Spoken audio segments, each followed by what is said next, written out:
Bueno, para habilitar el modo o las opciones de desarrollador en este equipo, vamos a ingresar directamente a los ajustes.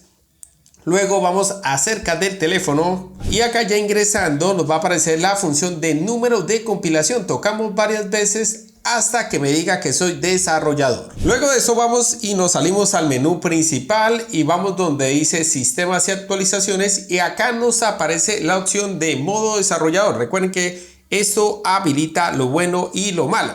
Por acá voy a activar algo que generalmente nunca está anclado o bien activo, que se llama la escala de animación. La pueden dejar en 0.5 o totalmente desactivada. Cuando ustedes hagan la apertura de alguna aplicación, pues esta va a quitar esta animación y va a dar la sensación de que anda más rápido.